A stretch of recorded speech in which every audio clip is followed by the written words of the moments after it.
Good evening. Claims tonight more than $1 billion in taxpayer support could be needed to avert economic disaster in Adelaide's north. The Premier and opposition leader have both argued their case with Tony Abbott as workers in Elizabeth pick up the pieces.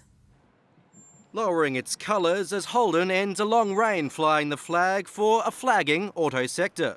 There's not much we can do about it. Just come to work, do our job, go home. Workers are very, very angry.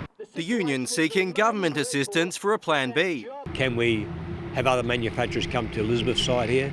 Can we have another organisation building vehicles here? The Premier jetted off on the red-eye to Canberra, what was to be a last-ditch plea to Tony Abbott, now an autopsy. I don't think there's an appreciation by this government about what they've done.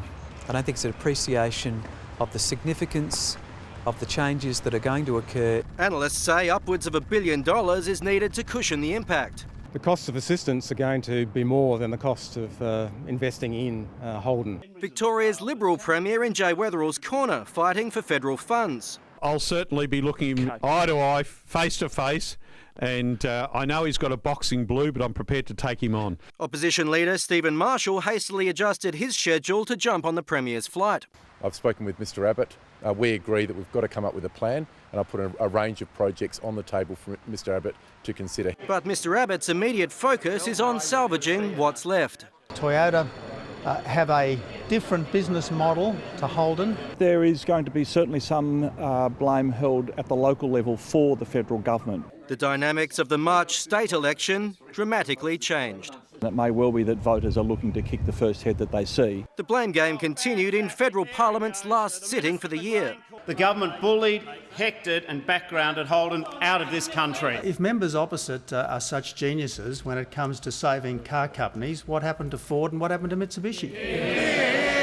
One party conspicuously not buying in. It's a hypothetical question, and we were already past that point. So right now what I would tell you is that this is a decision that the company has made. Live now to Tom Richardson at Elizabeth. And Tom, despite the blame game, did anything constructive come out of the meetings in Canberra today? Yeah, Kate, the Premier is demanding immediate Commonwealth investment in South Australia to stimulate jobs. He wants projects taken off the table to be reinstated, including an upgrade of South Road and electrification of the Gawler rail line. He also says Holden's suppliers need protection during the transition. Now, Mr Abbott has promised to respond to these demands within days, and with several seats up for grabs here in the northern suburbs come March, that response could be very telling. Kate. It sure will. Thank you very much, Tom. Well, the unions say the automotive industry is dead and the skills of Holden's 1,700 workers could now be wasted. Many returned to work this morning, struggling to hide their disappointment and the signs of a sleepless night. They arrived bright and early as though it was business as usual, but for most it'll simply never be the same. Look at those guys with mortgages, young kids. It is heartbreaking. I've got 4 kids now, so there's not much work up around the Elizabeth area. Greg McCarthy, a 47-year Holden veteran, is a shattered man. It's a crying shame to see it actually fold after so long. The 64-year-old is glad he took a redundancy this year, avoiding the situation that now faces his former colleagues. They were devastated. They knew it was going to come, but they thought they may have lasted out to 2020. My husband works here too. So for us, guys, I'm sorry, it's a double whammy. Some of the workers here will be old enough to take a redundancy package and retire when the factory closes. But for the younger ones, a job search now begins and they'll need to find one within 4 years. The unions say opportunities within the automotive industry will be few and far between. This announcement will mean that the vehicle manufacturing in Australia is finished. Component makers likely to make job cuts of their own. Automotive is about 60% of our business. Holden's about 45% of that. Car dealers, however, aren't concerned. We expect to just keep business as normal. But whether Australians will want to buy foreign-made Holdens remains to be seen. Ben Avery, 9 News.